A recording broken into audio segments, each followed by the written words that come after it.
The frozen forests of the Ardennes hid more than snow on the morning of December 16, 1944. Thick white fog clung to the trees, swallowing sound, muffling footsteps, and masking movement. German tanks rolled through the mist like shadows with steel skins, beginning Hitler's final gamble in the West, a strike meant to split the Allies and force a negotiated peace. Inside forward American posts, radios crackled with confusion, units vanished, roads were swallowed, entire lines buckled under the sudden force of the offensive. To many Allied commanders, it looked like chaos, a winter storm of armor, artillery, and desperation. But 200 miles to the south, in a small command trailer near Luxembourg, one general stood over a map already marked for a battle that hadn't officially begun. George S. Patton, commander of the U.S. Third Army, didn't wait for reports. He didn't need confirmation. He had predicted this very strike, drawn the possible German axes of attack, and prepared 3 full contingency plans before the first enemy shell landed. And in distant German briefing rooms, one name echoed with growing dread. The one commander they feared would react faster than they could advance. The winter of 1944 was supposed to be the season the Allies finally pushed Nazi Germany to the edge of collapse. After breaking out of Normandy, racing across France, and liberating most of Belgium, the Western Allies believed the Wehrmacht was running out of men, fuel, and time. Supreme Headquarters Allied Expeditionary Force, SHAEF, assumed the Germans no longer had the strength for a major offensive. Intelligence reports, intercepted communications, even frontline patrols all painted the same picture: exhaustion, retreat, and defensive desperation. That belief would prove catastrophic. Deep behind German lines, Hitler prepared a desperate counterstrike. He called it Wacht am Rhein, Watch on the Rhine, a name chosen deliberately to mislead, suggesting a defensive posture rather than an offensive hammer.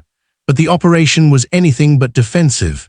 It was an attempt to split the Allied front, seize Antwerp, cut American and British armies apart, and force a political crisis that might stop the war on German terms. More than 200,000 German soldiers, 1,400 tanks and assault guns, and elite formations, including the 6th SS Panzer Army, were marshaled beneath the cover of dense Ardennes forests. To Allied intelligence, the Ardennes was a quiet sector, a place where worn-out divisions rotated to rest, where thin lines held vast stretches of forest, and where visibility was low but danger seemed low as well.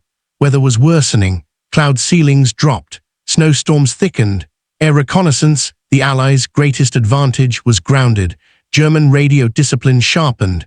Every sign that usually revealed a buildup was muffled under winter's blanket. What many commanders saw as tranquility, German planners saw as opportunity. On the morning the offensive began, the eruption was immediate and violent. Artillery barrages pounded American positions across an 80-mile front. Communications collapsed. Units were isolated. Roads clogged with retreating convoys. Fuel depots were overrun before commanders even understood they were under attack. American commanders in the center of the line, the 106th, 28th, and 4th Infantry Divisions, faced overwhelming force aimed to break them in hours, not days. Allied headquarters in Versailles was stunned. The sheer scale of the attack, the number of divisions involved, the armor being pushed forward, the speed of the breakthrough, contradicted every major intelligence estimate. Meetings became urgent. Reports contradicted each other.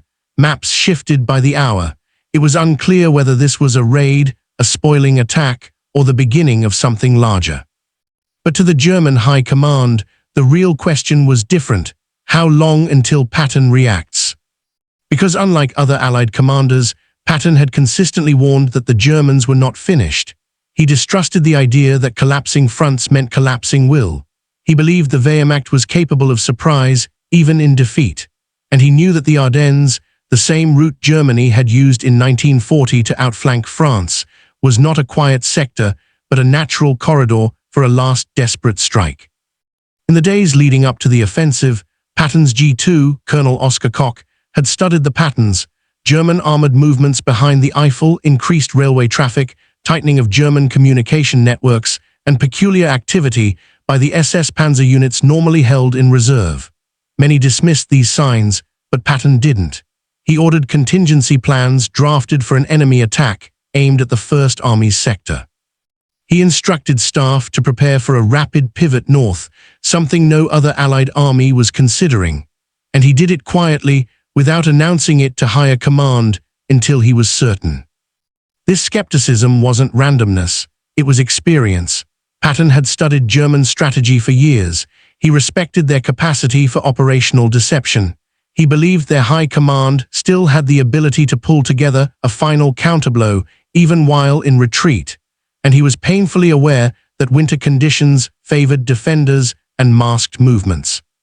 By the time the German attack erupted, most Allied leaders were shocked. Patton was not. While many headquarters scrambled to interpret the scale of the attack, Patton already had answers prepared. His staff had rehearsed a 90-degree turn of the Third Army, a maneuver unheard of in modern warfare that would redirect his entire force northward into the Ardennes to relieve the pressure. This required rerouting supply lines, shifting divisions across frozen roads, coordinating armor and infantry movements, and doing it all in some of the worst weather of the war. But the Germans weren't worried about the weather. They were worried about the speed of Patton's response. German intelligence reports throughout 1944 referenced Patton not as a predictable opponent, but as an operational threat. His tempo, his willingness to push units beyond expected limits, and his unpredictability made him a nightmare for German planners. During the battles in France, the German command repeatedly misjudged where Patton would strike next and how fast he could reach critical positions. Their analysts warned that if the Third Army moved north quickly, the offensive's southern flank could be destroyed before it achieved its objectives. And as the Ardennes Offensive opened, that warning became more urgent. Because even before SHAEF fully understood the scope of the crisis, Patton's staff was already preparing to counter it. And that readiness, born from intuition, intelligence, and experience, would define everything that followed. To understand why Patton was the one Allied commander the Germans truly feared at the Battle of the Bulge, you must first understand the way he thought. Patton didn't command from reports. He didn't wait for consensus. He didn't rely on assumptions shared by other generals. His decisions grew from a lifetime of studying war, not just the battles of his era, but centuries of conflict stretching back to antiquity. He believed that history repeated itself, that armies made the same mistakes, and that boldness often won battles long before firing began. In late 1944, that mindset made him stand out sharply from his peers. Patton's approach to warfare was built on three pillars: mobility, preparation, and anticipation. He believed an army that waited was an army already defeated. To him, momentum wasn't just useful, it was a weapon. The faster he moved, the more paralyzed his enemy became. In Sicily, in France, during the breakout from Normandy, each time, his speed overturned German operational planning. Each time, German commanders confessed after the war that they underestimated just how quickly Patton could move whole divisions across terrain they thought impassable. This history shaped German fear. Every major campaign involving Patton had forced the Germans into reactive postures. Even when outnumbered or stretched thin, the Third Army moved with a tempo that surprised veteran field marshals. To them, Patton's army did not behave in a predictable Western pattern. It behaved like an unstoppable mobile force, appearing where it should not have been and arriving hours or days before expected intelligence estimates. By December 1944, these experiences were still fresh in the minds of German officers. They knew that if Patton had prepared for a pivot north, their carefully constructed timetable for the Ardennes Offensive could collapse in days. But why had he prepared? Answer lies in Patton's relationship with intelligence, especially his trust in Colonel Oskar Koch, the Third Army's chief of intelligence. Koch was unlike many G2 officers who relied primarily on conventional indicators. He tracked subtle details, logistical shifts, prisoner of war statements, rail traffic patterns, and the absence of movement where movement should exist. Koch repeatedly warned that the Germans were concentrating armor in the Eifel region and that they were too quiet for too long. When others dismissed this as defensive repositioning, Koch insisted it meant something larger. Patton listened to him. That willingness to trust an unorthodox analyst was a crucial difference. Many Allied commanders relied heavily on centralized intelligence from SHAEF or First Army headquarters. Patton trusted his own team.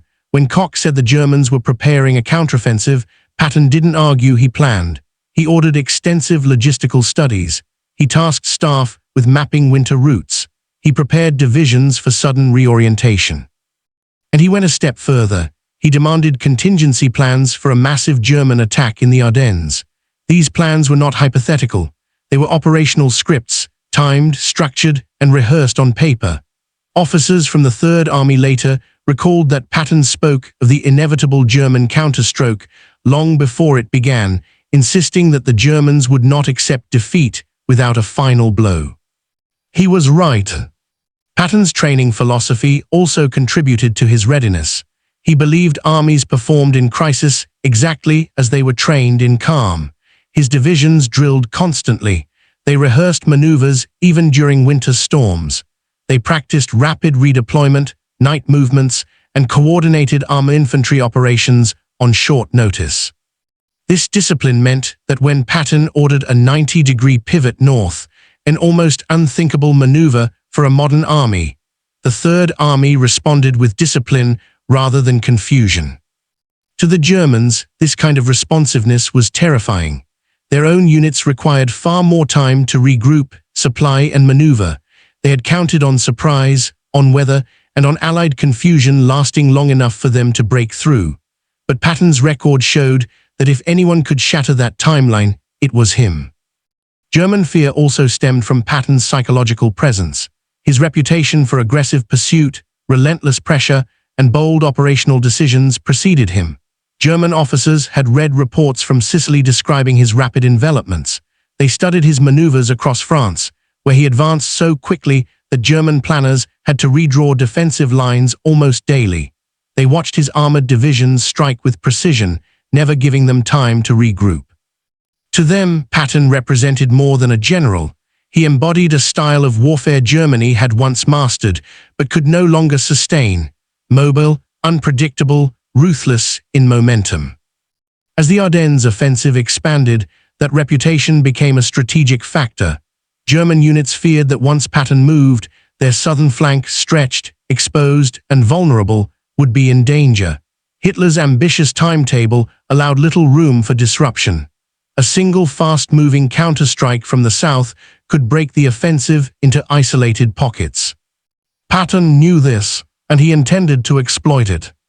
But before he could act, the full scope of the German attack had to become clear, and the Allied command needed to make a choice. A choice that would bring Patton to the center of the storm. Long before the first shells fell in the Ardennes, German intelligence files revealed a recurring concern: the Third Army under George S. Patton. Reports recovered after the war showed how deeply the German High Command studied him, not simply as an opponent, but as a destabilizing force. Their analysts understood that Patton's movements were rarely predictable, and his operations never aligned with standard Allied patterns.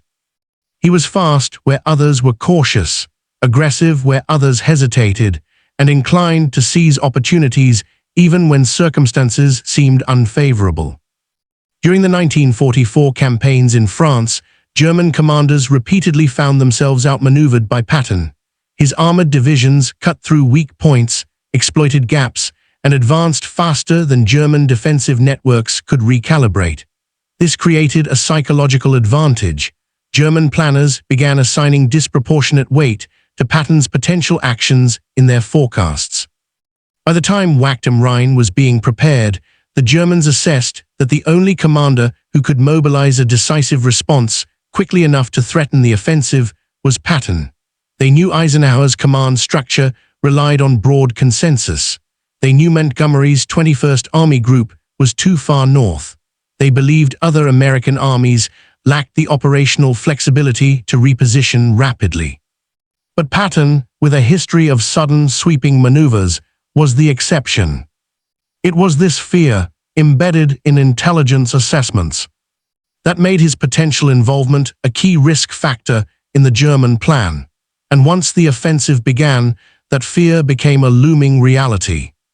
Patton believed that mobility was the heart of modern warfare. To him, speed was not merely about moving troops quickly, it was about overwhelming the enemy's decision-making cycle. If a commander could force the enemy to react before they were ready, their strategy collapsed under its own weight. This philosophy guided him from North Africa through Sicily and across France. Unlike many Allied generals who preferred methodical advances, Patton viewed hesitation as a tactical death sentence. His divisions trained for rapid regrouping, long forced marches, and continuous exploitation of enemy weakness. Supply officers learned to sustain momentum even when roads were choked with traffic or weather deteriorated. Engineers were pushed to clear obstacles, rebuild bridges, and prepare routes at speeds that surprised even their own officers. This doctrine became decisive during the Battle of the Bulge. Once the offensive erupted, Patton's mobility planning allowed him to do something no other Allied army could have accomplished: reorient his entire front almost overnight. The 90-degree pivot north, a maneuver executed across snow-covered roads and frozen terrain, was unprecedented. Divisions shifted positions with precision. Tanks moved despite limited visibility. Infantry formations adjusted without losing cohesion. This was not improvisation, it was doctrine. It was the culmination of months of training designed for exactly this kind of crisis. And as German units advanced through the Ardennes, they realized the enemy they hoped would be slow and disorganized was already on the move. The Ardennes in winter was one of the most unforgiving environments of the war. The forests were dense, the roads narrow, and the weather unpredictable. Snowstorms reduced visibility to mere meters. Mud froze into ruts that shattered tank suspensions. Fog grounded aircraft for days. German planners counted on this environment to slow the Allied response and to mask their own movements. Yet Patton's adaptability to terrain and weather proved to be one of his greatest strengths. He had long trained his forces for harsh conditions, believing that an army capable of moving in poor weather held a major strategic advantage. While other units paused during storms, the Third Army used them as opportunities to reposition unseen. Patton encouraged commanders to push through snow and freezing rain, testing equipment limits and conditioning soldiers for prolonged winter operations. This adaptability paid off in December 1944. When the Ardennes Offensive began, the Third Army was better prepared for winter maneuver warfare than most frontline divisions. Patton's armored and infantry units were accustomed to rapid movement even when roads were icy or visibility was low. They had rehearsed emergency redeployment protocols. They had practiced night marches in foul weather. German forces, expecting a slow Allied response, were confronted with an opponent able to move despite the storm, and in some areas, because of it. The very weather the Germans counted on to secure their advantage instead facilitated Patton's advance, allowing him to shift forces north without detection. This adaptability shortened the window the Germans desperately needed. And it set the stage for the deeper angles behind Patton's success, the human, logistical, and psychological foundations of his command. Every major commander at the Battle of the Bulge faced uncertainty in the first 48 hours. Reports were fragmented, maps were inaccurate, units were overrun or cut off before they could transmit information. Most Allied leaders needed time, hours, sometimes days, to understand the magnitude of the German attack. But Patton was different. His leadership style prioritized immediate assessment and rapid action. When other commanders waited for complete intelligence, Patton acted on partial indicators, trusting his intuition built on decades of study and experience. During the crisis, this decisiveness became a turning point. At the December 19 meeting at Verdun, when Eisenhower urgently gathered his field commanders, Patton arrived with options already prepared. While others discussed how to stabilize the front, Patton shocked the room by announcing he could launch an attack north within 48 hours. He already had 3 operational plans drafted. He had already calculated routes, identified unit positions, and coordinated with logistics officers. Eisenhower reportedly paused, unsure if Patton was exaggerating, but he was. This speed of decision-making had a multiplying effect. Corps commanders acted quickly because Patton acted quickly. Divisions prepared without delay because orders were clear. Units moved with confidence because their leader projected certainty. German planners, accustomed to slower Allied responses, had no place in their timeline for a counterattack of this magnitude. Decision speed became a weapon, and under Patton, it was wielded with precision. Modern armies do not pivot like cavalry brigades. They are huge systems of men, machines, supplies, fuel, and transportation networks. Turning an entire army 90 miles in winter is not simply a matter of orders, it is a logistical nightmare. Yet this was exactly where Patton excelled. The Third Army had one of the most efficient logistical structures in the European theater. Patton insisted on decentralized flexibility rather than rigid supply chains. Instead of waiting for perfect conditions, his logistics officers planned for constant movement. Supply convoys operated nearly continuously. Fuel dumps were positioned with mobility in mind. Maintenance crews traveled with forward armored units rather than waiting in rear areas. This system proved decisive. When Patton ordered the pivot north, logistical units were already prepared for rapid rerouting. Fuel convoys redirected overnight. Ammunition trucks shifted destinations without confusion. Engineers cleared frozen roads and established traffic control points. Thousands of vehicles, tanks, half-tracks, jeeps, and trucks moved along narrow winter roads without creating catastrophic jams. The Germans had anticipated Allied delays. They believed winter conditions and stretched supply lines would slow or halt any major response. Instead, Patton's logistical system functioned with near-mechanical coordination. This logistical agility allowed the Third Army to maintain momentum during the critical days of the offensive. It kept tanks fueled, artillery supplied, and infantry supported. And it ensured that when combat units reached the outskirts of Bastogne, they did so ready to fight, not exhausted from the journey. To the Germans, this level of logistical maneuverability was shocking. They had not seen an Allied army move like this before. Morale is often overlooked in historical analysis, yet it is one of the most defining elements of combat performance. Patton understood this better than most commanders. He believed that a confident, aggressive army could achieve feats that seemed impossible on paper. His leadership style, strict, demanding, sometimes controversial, was designed to instill an unshakable sense of purpose in his soldiers. By winter 1944, the Third Army had become one of the most motivated and combat-hardened formations in Europe. Its soldiers had advanced through France at breathtaking speed. They had liberated towns, crossed rivers, and beaten back some of Germany's toughest units. This momentum forged a collective identity. They were Patton's men, and Patton expected victory. When the order came to swing north toward the Ardennes, morale didn't falter, it intensified. Soldiers understood the stakes. News of surrounded American units at Bastogne reached them quickly. Many Third Army troops later recalled feeling personally responsible for reaching the encircled divisions. The sense of urgency, combined with Patton's confidence, created a psychological force multipliers. German interrogators noticed this difference. Prisoners from the Third Army often displayed a conviction and aggression that unnerved their captors. They spoke as though victory was inevitable, even in winter, even against a major offensive.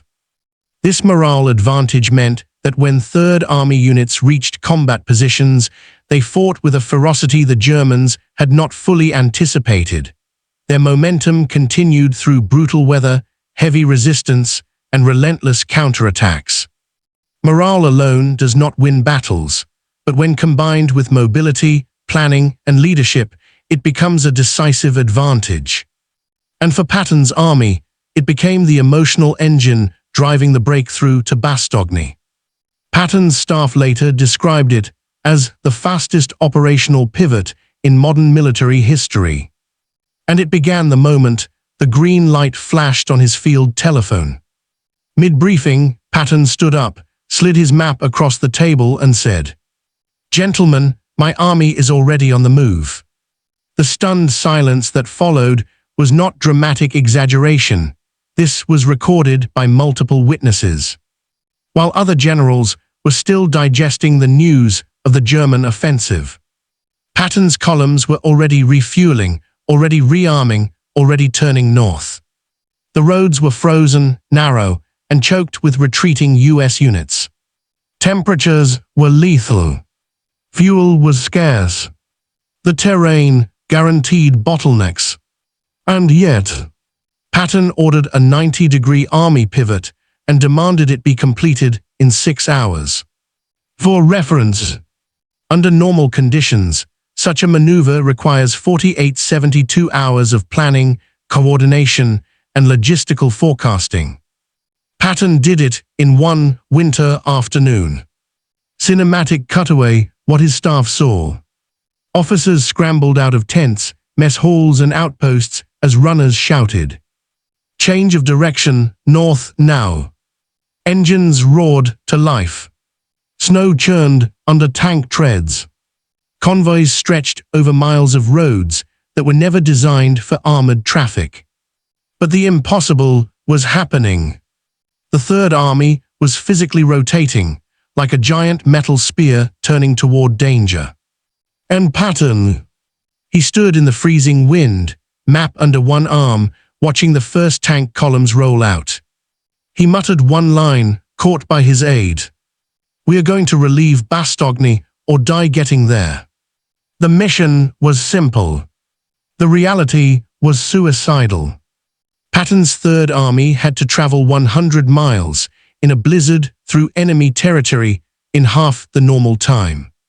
Every second mattered because inside the town of Bastogne, the 101st Airborne was surrounded, outnumbered, freezing, and dangerously low on ammunition. If Patton failed, an entire division of elite American paratroopers would be wiped out, and the Germans would punch a hole straight through the Allied line. This was not just a rescue. It was the hinge moment of the Battle of the Bulge. The blizzard that tried to kill an army. The storm hit with no warning. Temperatures plunged. Visibility dropped to almost zero.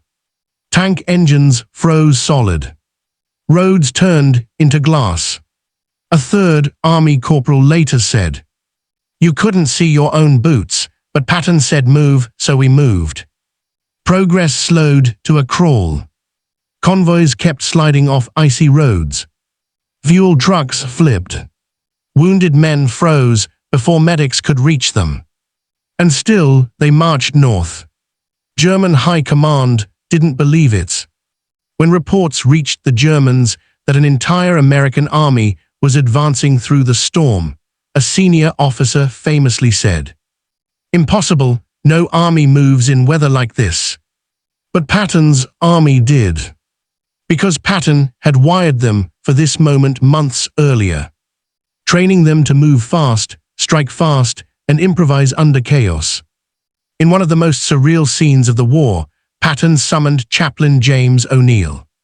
He handed him a piece of paper and said, "I want a prayer for good weather to kill Germans." The chaplain, stunned, wrote it. Patton ordered 250,000 copies, printed and issued to every soldier. And then, as Patton predicted, the skies began to clear. To his troops, it felt supernatural. To Patton, it felt like destiny answering his call. As the weather lifted, so did hope. With the clouds breaking, American aircraft roared back into the sky.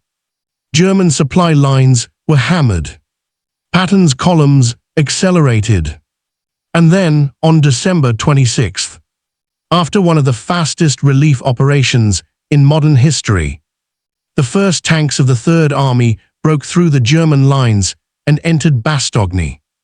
Inside the town, a paratrooper greeted them with the now legendary line, "You guys are late."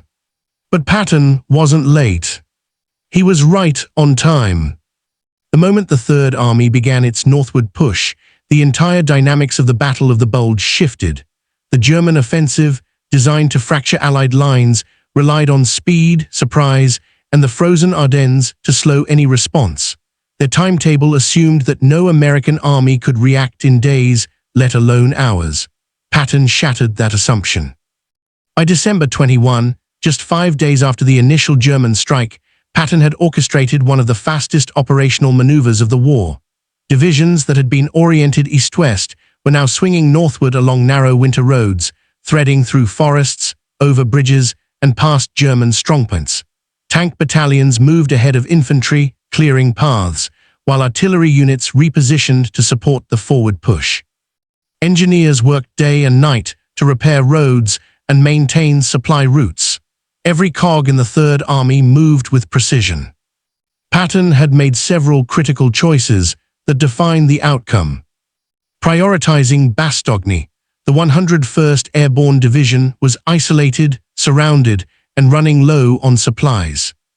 Patton understood that relieving Bastogne quickly would not only save American lives, but also threaten the German offensive's southern flank. Risking weather, while other commanders delayed movements due to snow and ice, Patton relied on winter-trained troops to maintain speed. He gambled that bad weather would delay German air support more than it would hinder his own columns. Consolidating command, communication lines were tenuous, but Patton centralized operational orders while allowing subordinate commanders discretion to adapt locally. This mix of centralized intent and decentralized execution enabled rapid adaptation to unforeseen obstacles. Psychological pressure. Patton's aggressive posture forced German commanders into defensive thinking. They anticipated a slow, cautious American response, but now they faced an army advancing relentlessly despite the terrain, weather, and enemy action. German resistance, though fierce, was fragmented. Patrols and armored units that expected delayed engagement were now forced to divert attention to halt an enemy they had underestimated. In some sectors, American armor collided with German spearheads, creating chaos. Mortar and artillery barrages slowed German columns, but Third Army logistics ensured rapid replenishment. Every delay that would have been crippling for another army was absorbed seamlessly by Patton's coordinated system. By December 22-23, the Third Army's advance threatened to encircle several German units. Reports from German intelligence indicated confusion and a breakdown in communications. Hitler's ambitious timetable was slipping. Supplies, critical for sustaining the offensive, were now under threat. Panzer units found themselves facing unexpected American reinforcements from the south. Soldiers of the Third Army reported an unusual sense of inevitability. They saw tanks, trucks, and infantry moving with purpose through snow-choked roads. Officers who had drilled relentlessly under Patton's command gave orders without hesitation. Even amidst freezing temperatures, morale remained high, fueled by confidence in leadership. This psychological advantage translated into combat effectiveness that German units had difficulty countering. Meanwhile, at SHAEF headquarters, Eisenhower and his staff realized that Patton was not only responding, but dictating the pace of the battle. Orders and plans issued in Versailles now relied on Patton's operational tempo rather than dictating it. His ability to act independently, decisively, and with foresight set him apart from every other Allied commander in the region. The scene closes with the Third Army approaching Bastogne, the fate of the surrounded paratroopers hanging in the balance, and German commanders realizing, too late, that the one variable they had feared most had entered the fight. By December 24, Patton's columns were within striking distance of Bastogne. The 101st Airborne had held the town against overwhelming German pressure for more than a week, enduring freezing temperatures, dwindling supplies, and continuous attacks. Soldiers were exhausted, food was scarce, and ammunition was nearly spent. Their survival depended entirely on rapid reinforcement from the south. Patton's advance was relentless. Tanks forged through snowdrifts, infantry marched beside them, and artillery followed at calculated intervals. Every mile gained was a blow to the German timetable. The offensive that had begun with such momentum was now being strangled by a combination of geography, weather, and the unanticipated speed of the Third Army. German units scrambled to adjust, but they were slow to recognize the severity of Patton's maneuver. Command confusion compounded delays, supply lines stretched, and morale began to waver under the pressure of an enemy that had not just arrived, but struck with precision. On December 26, Patton's spearhead reached the outskirts of Bastogne. German troops, expecting a cautious or delayed American advance, were stunned to see fully armored divisions arriving in force. Tanks rolled into the town, their engines roaring through the snow-laden streets, signaling that the siege was ending. The paratroopers, tired and battle-worn, erupted in relief. Survivors later described the arrival as almost miraculous.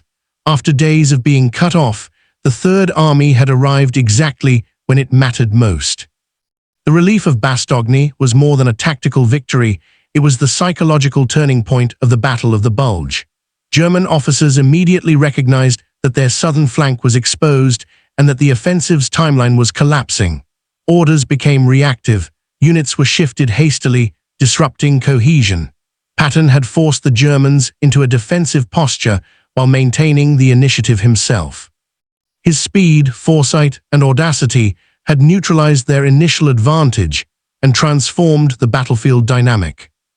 High-ranking German officers recorded their astonishment in post-war accounts. Many admitted that they had underestimated Patton's operational capacity. His reputation for aggressive, fast-moving, and unpredictable maneuvers had not been matched elsewhere in the Allied command. For them, Patton represented a level of threat unlike any other, a general capable of responding instantly, exploiting enemy miscalculations, and turning a strategic gamble into disaster for their forces.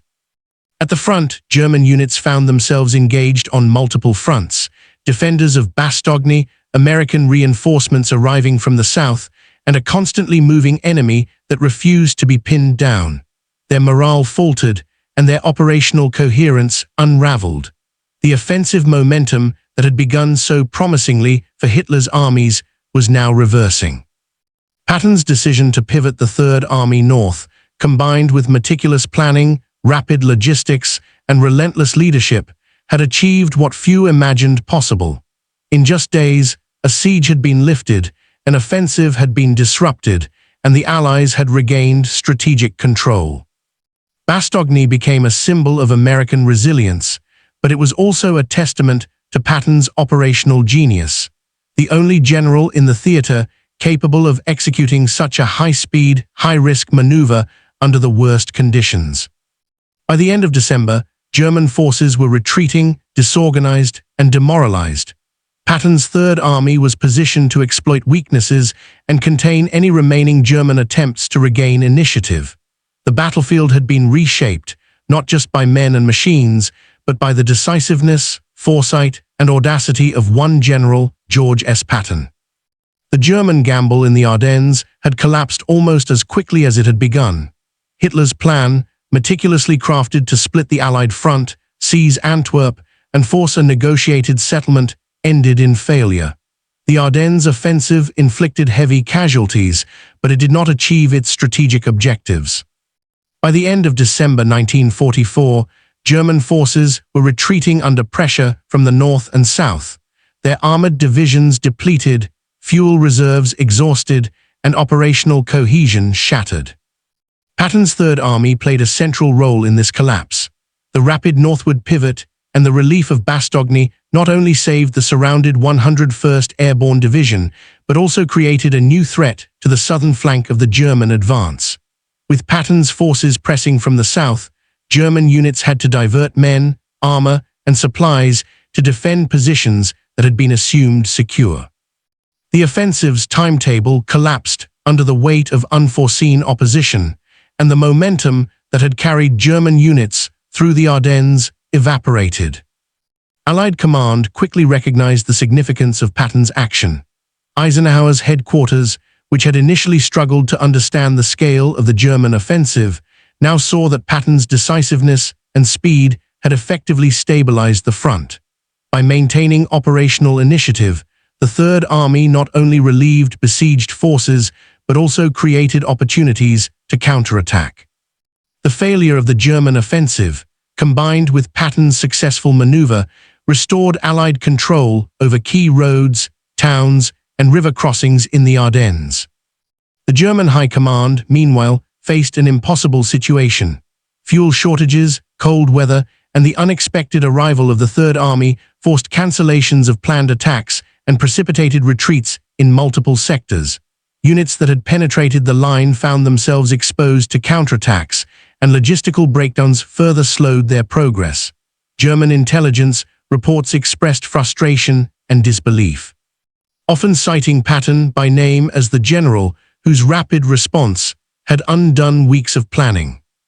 Casualty figures from the battle reflect the intensity of the conflict.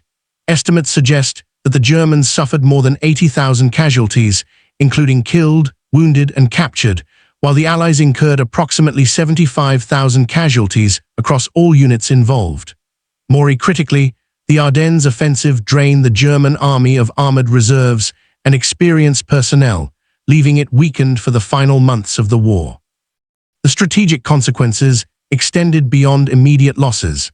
Hitler's failure in the Ardennes eliminated the last realistic opportunity for a negotiated peace in the West. The German military was forced into a reactive posture, constantly defending against Allied advances across multiple fronts. Patton's rapid and audacious maneuver demonstrated that speed, foresight, and decisive leadership could overwhelm even the most meticulously planned operations. In the eyes of both Allied and German commanders, Patton had proven that one general's vision and execution could reshape the battlefield. This chain of events laid the foundation for the final Allied offensives in Germany. By January 1945, the Third Army, reinforced and repositioned, was prepared to exploit the weakened German defenses. The Ardennes crisis had tested every Allied command structure, but it had also highlighted the exceptional qualities of one commander who acted faster, bolder, and more decisively than any other in the theater. By the end of January 1945, the Battle of the Bulge had fully concluded, leaving behind a starkly altered operational landscape. The German offensive had failed, Allied lines were secure, and Patton's Third Army had emerged not just victorious, but strategically indispensable. Among military circles, both Allied and German, the perception of Patton had transformed into something almost legendary. He was the general no enemy wanted to face. German post-war accounts repeatedly cited Patton as the commander who had consistently frustrated their operational planning. Field officers described a man whose speed of movement, audacity, and willingness to gamble under adverse conditions were unlike any they had encountered. They had expected delays, hesitation, and logistical paralysis from the Americans. Instead, Patton delivered a counterstroke of such scale and precision that it turned their own offensive into retreat. Allied commanders also acknowledged the uniqueness of his approach. Eisenhower and Bradley, while sometimes skeptical of Patton's temperament and risk appetite, recognized that his decisiveness had stabilized the front during a period of extreme uncertainty. Staff officers noted that the Third Army's ability to move 90 miles in winter conditions, coordinate multi-division maneuvers, and relieve isolated units was unprecedented. Patton had demonstrated that operational tempo could outweigh numerical or positional superiority in decisive moments. The reputation he earned in the Ardennes was grounded in tangible results. The 101st Airborne survived, key towns were held, German armored divisions were delayed and partially destroyed, and the southern flank of the offensive had been neutralized. Every victory contributed to a psychological impact on both sides. German soldiers, aware of Patton's presence, reported heightened stress and caution, while American troops took inspiration from his leadership and rapid decision-making. Morale became a force multiplier, reinforcing combat effectiveness at a critical juncture. Patton's actions during the Battle of the Bulge also influenced post-war studies of maneuver warfare. Military theorists analyzed the effectiveness of high-speed operational pivots, the integration of logistics with rapid advance, and the impact of morale and leadership under crisis conditions. His ability to read intelligence, anticipate enemy actions, and execute complex movements under adverse weather has been cited as a textbook example of modern operational art. By mid-1945, when the Third Army was advancing into Germany, Patton's name had become synonymous with speed, aggression, and unpredictability. To the Germans, he was not just another American general. he was the one they had feared most. That fear was earned through a combination of preparation, foresight, and the unwavering application of principles he had long championed: mobility, decisiveness, and psychological dominance. The Ardennes confirmed that war is not only a contest of men and machines, but also a contest of anticipation and will. Patton's ability to synthesize intelligence, terrain, weather, and human factors into a cohesive, rapid response marked him as exceptional. The Germans may have underestimated the Allies' capacity for coordination elsewhere, but they never underestimated Patton again.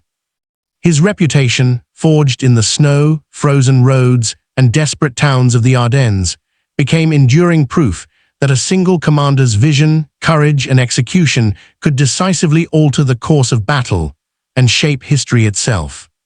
The Battle of the Bulge was, in many ways, a war of extremes: frozen forests, desperate towns, and men pushed to the limits of endurance.